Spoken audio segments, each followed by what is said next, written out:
ಸಚಿವ ಜಮೀರ್ ಅಹ್ಮದ್ ಅವರಿಗೆ ಕಾಂಗ್ರೆಸ್ ಪಕ್ಷ ಮುಟ್ಟಿದರೆ ಕಾಂಗ್ರೆಸ್ ಪಕ್ಷದ ಶವಯಾತ್ರೆ ಮಾಡಬೇಕಾಗುತ್ತದೆ. ಕಾಂಗ್ರೆಸ್ ಪಕ್ಷಕ್ಕೆ ಮುಸ್ಲಿಮರ ಅನಿವಾರ್ಯ, ಆದರೆ ಮುಸ್ಲಿಂ ಸಮುದಾಯಕ್ಕೆ ಕಾಂಗ್ರೆಸ್ ಪಕ್ಷ ಅನಿವಾರ್ಯವಲ್ಲ. ಕಾಂಗ್ರೆಸ್ ಪಕ್ಷದ ವಿರುದ್ಧ ತಿರುಗಿ ಬೀಳುತ್ತಿರುವ ಮುಸ್ಲಿಂ ಸಮುದಾಯದ ಮುಖಂಡರು. ಕರ್ನಾಟಕ ಮುಸ್ಲಿಂ ಯೂನಿಟಿ ರಾಜ್ಯಾಧ್ಯಕ್ಷರಾದ ಜಬ್ಬಾರ್ ಕಲಬುರ್ಗಿ ಕಾಂಗ್ರೆಸ್ ಪಕ್ಷದ ವಿರುದ್ಧ ವಾಗ್ದಾಳಿ.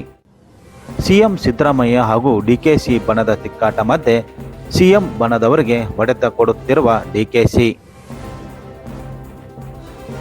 ಇದರಿಂದ ಕಾಂಗ್ರೆಸ್ ಪಕ್ಷ ಅಧೋಗತಿಗೆ ಇಳಿಯುವಂತಾಗುತ್ತಿದೆ. 2028ರ ಚುನಾವಣೆಯಲ್ಲಿ ಕಾಂಗ್ರೆಸ್ ಪಕ್ಷಕ್ಕೆ ತಕ್ಕ ಪಾಠ ಕಲಿಸಬೇಕಾಗುತ್ತದೆ. ಜಮೀರ್ ಅಹ್ಮದ್ ಖಾನ್ ಸಮುದಾಯದ ಸುಪ್ರೀಂ ಲೀಡರ್. ತಾಕತ್ತಿದ್ದರೆ ಜಮೀರ್ ಮಂತ್ರಿ ಸ್ಥಾನಕ್ಕೆ ಟಚ್ ಮಾಡಿ ನೋಡಿ. ಕಾಂಗ್ರೆಸ್ಗೆ ಮುಖಂಡರ ಓಪನ್ ಸವಾಲ್. ಕಾಂಗ್ರೆಸ್ ಪಕ್ಷದ ವಿರುದ್ಧ ವಾಗ್ದಾಳಿ ನಡೆಸಿದ ಕರ್ನಾಟಕ ಮುಸ್ಲಿಂ ಯೂನಿಟಿ ಸದಸ್ಯರು.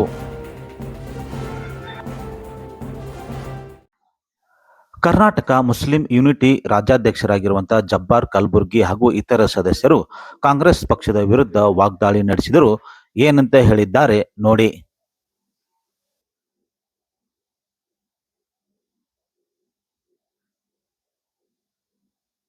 ನಮಸ್ಕಾರ. ಕಳೆದ 5-6 ದಿನಗಳಿಂದ ಈ ರಾಜ್ಯದಲ್ಲಿ ಒಂದು ರಾಜಕೀಯ ಸ್ಥಿತ್ಯಂತರ ಎದುರಾಗಿದೆ.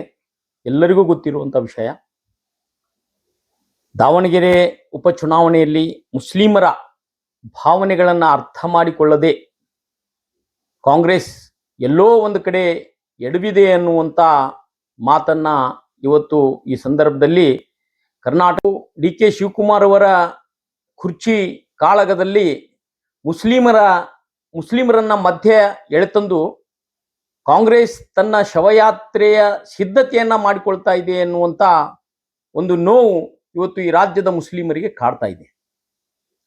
ಮುಸ್ಲಿಮರ ಪಾತ್ರ ಏನು ಇಲ್ಲದಿದ್ರೂ ಕೂಡ ಇವತ್ತು ಸಮರ್ಥ್ ಸೋಲ್ತಾನೆ ಅನ್ನುವಂತ ಏಕೈಕ ಕಾರಣಕ್ಕೆ ಅದರ ಹೊಣೆಯನ್ನ ಮುಸ್ಲಿಮರ ತಲೆ ಮೇಲೆ ಇಡಬೇಕು ಅಂತ ಹೇಳಿ ಏನು ಇವತ್ತು ಡಿ.ಕೆ. ಶಿವಕುಮಾರ್ ತಂಡ ಷಡ್ಯಂತ್ರವನ್ನ ರಚಿಸಿದೆ. ಇದಕ್ಕಾಗಿ ಕಾಂಗ್ರೆಸ್ ತಕ್ಕ ಬೆಲೆಯನ್ನ ಮುಂದಿನ 2028ರ ಚುನಾವಣೆಯಲ್ಲಿ ಎದುರಿಸಬೇಕಾಗತ್ತೆ ಅನ್ನುವಂತ ಒಂದು ಮಾತನ್ನ ಇಲ್ಲಿ ಹೇಳಲಿಕ್ಕೆ ಬಯಸ್ತೇನೆ. ತಮಗೆಲ್ಲ ಗೊತ್ತಿರುವಂತೆ ಡಿ.ಕೆ. ಶಿವಕುಮಾರ್ ಮತ್ತು ಸಿದ್ದರಾಮಯ್ಯ ನಡುವಿನ ಈ ಸಮರ ಎಲ್ಲಿ ಹೋಗಿ ಹತ್ತದ ಅನ್ನುವಂಥದ್ದು ಗೊತ್ತಿಲ್ಲ. ರಾಜಕಾರಣದಲ್ಲಿ ಜಮೀರ್ ಈ ರಾಜ್ಯದ ಮುಸ್ಲಿಮರ ನಾಯಕ ಅನ್ನುವುದರಲ್ಲಿ ಎರಡು ಮಾತಿಲ್ಲ. ಇವತ್ತು ಒಂದು ಕ್ಷೇತ್ರಕ್ಕೆ ಸೀಮಿತವಾಗಿರ್ತಕ್ಕಂಥ ರಿಜ್ವಾನ್ ಅರ್ಷದ್ ಆಗಿರ್ಬೋದು, ಕ್ಷೇತ್ರವೇ ಇಲ್ಲದಂತ ಸಲೀಂ ಆಗಿರ್ಬೋದು, ಇವರು ಮುಸ್ಲಿಮರಲ್ಲ ಅಂತ ನಾವು ಹೇಳಲಿಕ್ಕೆ ಬಯಸೋದಿಲ್ಲ. ಇವರು ಮುಸ್ಲಿಮರೇ ಆಗಿದ್ರು ಕೂಡ ಇವರಿಗೆ ಮುಸ್ಲಿಮರ ನಾಯಕತ್ವ ಇನ್ನೂವರೆಗೆ ಯಾವ ರಾಜ್ಯದ ಮೂಲೆಯಿಂದಲೂ ಒಪ್ಕೊಂಡಂತ ಉದಾಹರಣೆ ಇಲ್ಲ. ಈ ರಾಜ್ಯದಲ್ಲಿ ಜಮೀರ್ ಮಾಡಿದಂತ ಕೆಲಸಗಳು ಮತ್ತಿನ್ನಾರೂ ಮಾಡಿಲ್ಲ ಅನ್ನುವಂಥದ್ದು ಮಾತ್ರ ಸ್ಪಷ್ಟವಾಗಿ ಇದೆ. ಓವರಾಲ್ ಆಗಿ ಕಾಂಗ್ರೆಸ್ ಹೈಕಮಾಂಡ್ ಏನಾದರೂ ಈಗ ಜಬ್ಬಾರ್ ಅವರನ್ನ ತೆಗೆದು ಹಾಕಿದ್ದಾರೆ, ನಸೀರ್ ಅಹಮದ್ ಅವರನ್ನ ತೆಗೆದು ಹಾಕಿದ್ದಾರೆ, ಈಗ ಜಮೀರನ್ನ ಮಂತ್ರಿ ಸ್ಥಾನದಿಂದ ತೆಗೆದು ಹಾಕುವ ಒಂದು ಹುನ್ನಾರ ಇವತ್ತು ಮಾಡ್ತಾ ಇರೋದರ ಉದ್ದೇಶ ಸಿದ್ದರಾಮಯ್ಯನವರ ಸಂಖ್ಯೆಯನ್ನ, ಅವರಿಗೆ ಸಪೋರ್ಟ್ ಮಾಡುವಂತ ವ್ಯಕ್ತಿಗಳ ಸಂಖ್ಯೆಯನ್ನ ಕಡಿಮೆ ಮಾಡಿ ಇದರ ರಿಯಾಕ್ಷನ್ ಏನಾಗತ್ತೋ ನೋಡ್ಕೊಂಡು ಸಿದ್ದರಾಮಯ್ಯನವರಿಗೆ ಕೈ ಹಚ್ಚಬೇಕಂತ ಹೇಳಿ ಒಂದೇ ಒಂದು ಸಂದೇಶವನ್ನ ಡಿ.ಕೆ. ಶಿವಕುಮಾರ್ ಕೊಡ್ಲಿಕ್ಕೆ ಬಯಸ್ತಾ ಇದ್ದಾರೆ. ಇದು ಎಷ್ಟರ ಮಟ್ಟಕ್ಕೆ ಅವರು ಇದರಲ್ಲಿ ಸಕ್ಸಸ್ ಆಗ್ತಾರೋ ಗೊತ್ತಿಲ್ಲ. ಆದ್ರೆ ಇದಕ್ಕ ತಕ್ಕ ಒಂದು ಪ್ರತಿಫಲ ಮತ್ತು ತಕ್ಕ ಒಂದು ಶಾಸ್ತ್ರಿ ಏನು ಮುಸಲ್ಮಾನರು ಕಾಂಗ್ರೆಸ್ಸಿಗೆ ಕೊಡ್ತಾರನ್ನುವಂತ ಮಾತನ್ನ ಈ ಸಂದರ್ಭದಲ್ಲಿ ಹೇಳ್ತೇನೆ. AICC ಕಾರ್ಯದರ್ಶಿಯಾಗಿ ಬಂದಿರತಕ್ಕಂತ ಸುರ್ಜೇವಾಲಾ ರವರನ್ನ ಉದ್ದೇಶಿಸಿ ಒಂದು ಮಾತು ಇಲ್ಲಿ ಹೇಳಲಿಕ್ಕೆ ಬಯಸ್ತೇನೆ. ಅವರು ಗಟ್ಟಿಯಾಗಿ ತಮ್ಮ ರಾಜ್ಯದಲ್ಲಿ ಮೊದಲು ಕಾಂಗ್ರೆಸ್ ಅನ್ನ ಗೆಲ್ಲಿಸಲಿಕ್ಕೆ ಪ್ರಯತ್ನ ಮಾಡಬೇಕು. ಅದು ಬಿಟ್ಟು ಕರ್ನಾಟಕ ರಾಜ್ಯದಲ್ಲಿ ಉಸ್ತುವಾರಿಯಾಗಿ ಬಂದು ಇಲ್ಲಿಂದ ಏನು ಸುಟ್ಕೇಸ್ ಸಂಸ್ಕೃತಿಯನ್ನ ಅವರು ಮಾಡ್ತಾ ಇದ್ದಾರೆ ಅದನ್ನ ಮಾಡ್ಕೊಂತ ಹೋದ್ರೆ ಬಹಳ ಒಳ್ಳೇದು. ಇಲ್ಲದೆ ಇದ್ರೆ 2028ಕ್ಕ ಸುರ್ಜೇವಾಲಾ, ರಿಜ್ವಾನ್ ಅರ್ಷದ್, ಸಲೀಂ ಸೇರಿ ಇಲ್ಲಿ ಕಾಂಗ್ರೆಸ್ ಗೆಲ್ಲಿಸಿ ತೋರಿಸ್ಬೇಕು. ಇದಾಗದೇ ಇದ್ರ ಅದಕ್ಕ ನೇರವಾಗಿ ಈ ರಾಜ್ಯ ಕಾಂಗ್ರೆಸ್ ಬಿಟ್ಟು ಹೋಗೋದಕ್ಕೆ ಮೂಲ ಕಾರಣೀಕರ್ತ ಸುರ್ಜೇವಾಲಾ ಆಗ್ತಾರೆ ಅನ್ನುವಂತ ಮಾತನ್ನ ಸ್ಪಷ್ಟವಾಗಿ ಇಲ್ಲಿ ಹೇಳಲಿಕ್ಕೆ ಬಯಸ್ತೇನೆ. ಜೊತೆಗೆ ಕಾಂಗ್ರೆಸ್ ಪಕ್ಷವನ್ನ 2023ರಲ್ಲಿ ಗೆಲ್ಲಿಸಿದ್ದು ಇದೆ. 99 ಮತಗಳನ್ನ ಪರ್ಸೆಂಟೇಜ್ ಮತಗಳನ್ನ ಕೊಟ್ಟು ಗೆಲ್ಲಿಸಿ ಆಗಿದೆ. ಈ ಸಮಾಜ ಕಾಂಗ್ರೆಸ್ ಪಕ್ಷವನ್ನ ಸೋಲಿಸುವಂತದ್ದು ಗೊತ್ತಿದೆ. ಈ ಕಾಂಗ್ರೆಸ್ ಪಕ್ಷಕ್ಕೆ ಮುಸ್ಲಿಮರ ಅನಿವಾರ್ಯತೆ ಇದೆ, ಆದರೆ ಮುಸ್ಲಿಮರಿಗೆ ಕಾಂಗ್ರೆಸ್ ಪಕ್ಷದ ಅನಿವಾರ್ಯತೆ ಇಲ್ಲ ಅನ್ನುವಂಥದ್ದನ್ನ ಸ್ಪಷ್ಟವಾಗಿ ಹೇಳಲಿಕ್ಕೆ ಬಯಸ್ತೇನೆ. ಜೊತೆಗೆ ಈ ಎಲ್ಲ ನಾಟಕದ ಸೂತ್ರಧಾರಿ DK ಶಿವಕುಮಾರ್ ಅವರಿಗೆ ಏನು ಈ ರಾಜ್ಯದ AICC ಅಧ್ಯಕ್ಷರಾಗಿರ್ತಕ್ಕಂಥ ನಮ್ಮ ಖರ್ಗೆ ಸಾಹೇಬ್ರು ಗೊತ್ತಿರದೇ ಇರ್ತಕ್ಕಂಥ ಮಾತೇನಲ್ಲ ಅಂತ ನನಗನ್ನಿಸ್ತಾ ಇದೆ. ಯಾಕಂದ್ರೆ ಎಲ್ಲವೂ ಕೂಡ ಅಲ್ಲಿ ಗೊತ್ತಿದ್ದೇ ಈ ನಾಟಕ ನಡೀತಾ ಇದೆ.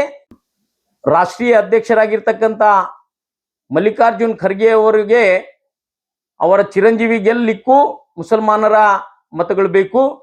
ಅವರ ಅಳಿಯ ರಾಧಾಕೃಷ್ಣ MP ಆಗಬೇಕಂದ್ರೂ ಮುಸಲ್ಮಾನರ ಮತಗಳು ಬೇಕು.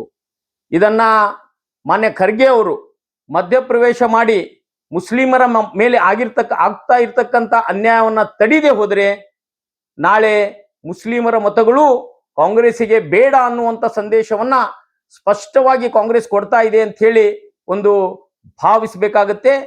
ಯಾವುದೇ ಕಾರಣಕ್ಕೂ ಇದನ್ನ ತಕ್ಷಣವೇ ಕಾಂಗ್ರೆಸ್ ಪಕ್ಷ ಮುಸ್ಲಿಮರ ಮತಗಳು ಬೇಕು ಅನ್ನೋದಾದ್ರೆ ಈ ಎಲ್ಲ ಪ್ರಕ್ರಿಯೆಯನ್ನ ತಕ್ಷಣವೇ ತಡಿಬೇಕು. ಇಲ್ಲದೆ ಇದ್ರೆ 2028ರ ಚುನಾವಣೆಯಲ್ಲಿ ನಾವು ಕಾಂಗ್ರೆಸ್ಸಿನ ಶವಯಾತ್ರೆಯನ್ನ ತೆಗೆದು ಮುಸ್ಲಿಂ ಮುಕ್ತ ಕಾಂಗ್ರೆಸ್ ಮಾಡಲಿಕ್ಕೆ ಎಲ್ಲ ಸಿದ್ಧತೆಗಳನ್ನ ನಾವು ಮಾಡ್ಕೋತೀವಿ ಅನ್ನುವಂತ ಎಚ್ಚರಿಕೆಯನ್ನ ನಾನು ಈ ಮೂಲಕ ಕಾಂಗ್ರೆಸ್ಸಿಗೆ ಹೇಳಿ ಬಯಸ್ತೇನೆ. ಮುಸ್ಲಿಮರಿಗೆ ಇವತ್ತು ಕಾಂಗ್ರೆಸ್ ಪಕ್ಷ ಬಿಜೆಪಿಯ ಭಯ ಹಾಕಿ ಮತಗಳನ್ನ ಪಡಿತಾ ಇದೆ. ಈಗಾಗಲೇ ನಾವು ಬಿಜೆಪಿಯ ಸರ್ಕಾರವನ್ನ ನೋಡಿದ್ದೇವೆ. ಮಾನ್ಯ ಶ್ರೀ ಯಡಿಯೂರಪ್ಪನವರ ಸರ್ಕಾರ ಮುಸ್ಲಿಮರು ಮತ ಹಾಕದೇ ಇದ್ರೂ ಕೂಡ ಆ ಒಂದು ಸಂದರ್ಭದಲ್ಲಿ ಎಲ್ಲೋ ಇರ್ತಕ್ಕಂಥ ಒಬ್ಬ ಮುಸ್ಲಿಂ ವ್ಯಕ್ತಿಯನ್ನ MLC ಮಾಡಿ ಅವರನ್ನ ಅಲ್ಪಸಂಖ್ಯಾತ ಕಲ್ಯಾಣ ಸಚಿವರನ್ನಾಗಿ ಮಾಡಿ ಈ ರಾಜ್ಯಕ್ಕೆ ಒಂದು ಸಂದೇಶವನ್ನ ಕೊಟ್ಟಿದ್ರು. ಆದ್ರೂ ಮುಸಲ್ಮಾನರು ಅವರನ್ನ ನಂಬಲಿಲ್ಲ. ನಂಬಿಕೆ ತರಲಿಕ್ಕೆ ಇವತ್ತು ಬಿಜೆಪಿ ಕೂಡ ಪ್ರಯತ್ನ ಮಾಡಿದೆ. ಮುಸ್ಲಿಮರನ್ನ ನಂಬಿಸ್ಲಿಕ್ಕೆ ನಂಬುವಂತ ಕೆಲಸ ಏನೇನ್ ಮಾಡ್ಬೇಕು ಅದು ಕೂಡ ಮಾಡಿದೆ. ಅವರು ನಮಗೆ ಬಜೆಟು ಕೂಡ ಕೊಟ್ಟಿದ್ದಾರೆ. ಆದಾಗ್ಯೂ ಕೂಡ ಇವತ್ತು ಏನು ಭಯ ಹಾಕ್ತಾ ಇದ್ದಾರೆ ಆ ಭಯ ಮುಸ್ಲಿಮರಿಗೆ ಇಲ್ಲ. ಈ ಮುಸಲ್ಮಾನರು ಅಂಜೋದು ಕೇವಲ ಅಲ್ಲಾಹನಿಗೆ ಮಾತ್ರ. ನಾವು ಯಾವುದೇ ಪಕ್ಷ, ಪಂಗಡ, ಜಾತಿ, ಮತಕ್ಕ ನಮ್ಮ ಅಂಜುವಂತ ಪ್ರಶ್ನೆನೇ ಬರುವುದಿಲ್ಲ. ಯಾವುದೇ ಕಾರಣಕ್ಕೂ ಭವಿಷ್ಯದ ದಿನದಲ್ಲಿ ಯಾವ ರೀತಿಯು ಲಿಂಗಾಯತರು, ರೆಡ್ಡಿಗಳು, ಕುರುಬರು ಮತ್ತು ಇನ್ನಿತರ ಜಾತಿಯವರು ಬಿಜೆಪಿ ಮತ್ತು ಕಾಂಗ್ರೆಸ್ಸಿನಲ್ಲಿ ಹಂಚಿ ಹೋಗಿದ್ದಾರೆ, ಅದೇ ರೀತಿ ಮುಸಲ್ಮಾನರು ಕೂಡ ಹಂಚಿ ಹೋಗುವಂತ ದಿನಗಳು ದೂರಿಲ್ಲ ಅನ್ನುವಂತ ಮಾತನ್ನ ನಾನು ಇಲ್ಲಿ ಹೇಳಿ ಸ್ಪಷ್ಟವಾಗಿ ಹೇಳಲಿಕ್ಕೆ ಬಯಸ್ತೇನೆ. ಬಿಜೆಪಿ ಸಪೋರ್ಟ್ ಮಾಡ್ತಾರೆ ಆಗ್ಬಹುದು.